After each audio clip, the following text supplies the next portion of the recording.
President Obama yesterday curiously highlighting a global warming conference next week in France as a powerful response to the latest round of ISIS terror attacks.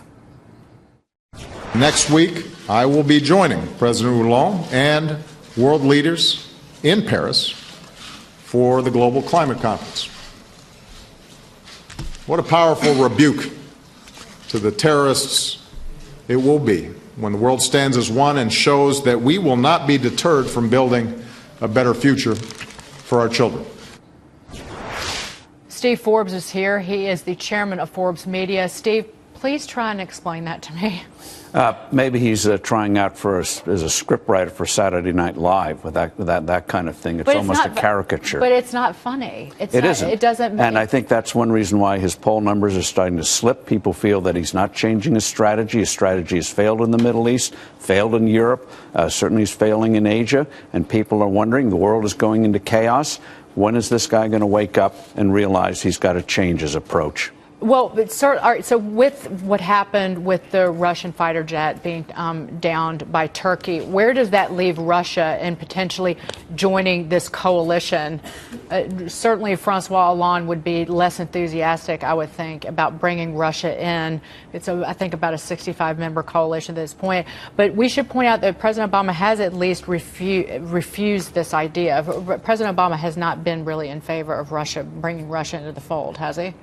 Well, it's ambivalent. He allowed Russia to come back in the Middle East after Egypt threw the Russians out back in the mid-1970s. That's what shocked our Arab allies, that we were just so passive when they got a presence in again. Putin has made it very clear. He wants to control the oil from the Gulf states with Iran and Saudi Arabia, put pressure there for obvious self-interested reasons. And in terms of Turkey, Russia's been very provocative. They bombed ethnic Turks in northern Syria. They've been going over into Turkey, and the Turks said enough, and we'll see what Putin does in response. But I think the key, what all this underscores is America has to take a firm lead. If we don't take a firm lead, it's going to be amorphous, it's going to be chaotic. We got to take the lead.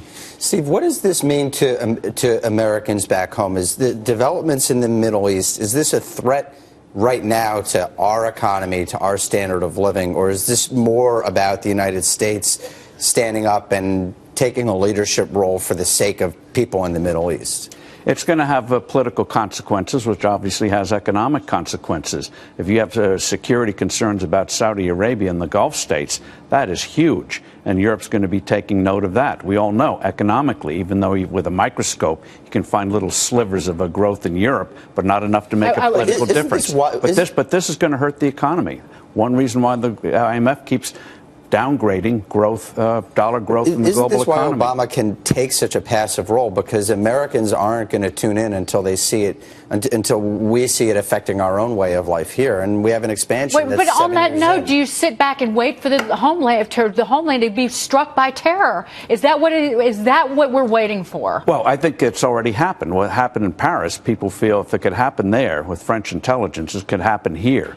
And so in that sense, psychologically, it's already happened. And one thing the American people assume about a president, even if it's not headlined each day, he's doing good things on foreign policy. This president hasn't. Clearly, clearly the answer isn't to go to a global warming conference. I think we can all agree on that. But what do we do kind of between now and the election, or how can we assure safety here when the president's talking about going to a global warming conference in response? Well, he can, if he wants to go to a global warming conference, fine. But if he had coupled that with an announcement that we're going to work with allies to establish a safe haven in Syria so that millions of people have a place to go rather than Europe and here in the United States, that would be firm leadership, that we are stepping up our bombing campaign. I mean, in a couple of weeks in Kosovo, back in the 1990s with Bill Clinton, did more bombing raids in a couple of weeks than we've done in 2 years in the Middle East.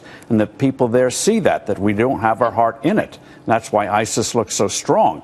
Militarily, the Kurds have shown, you give them the equipment, they can beat those psychopaths, but they don't have the equipment to do it. We're going to move on, but I'll say this.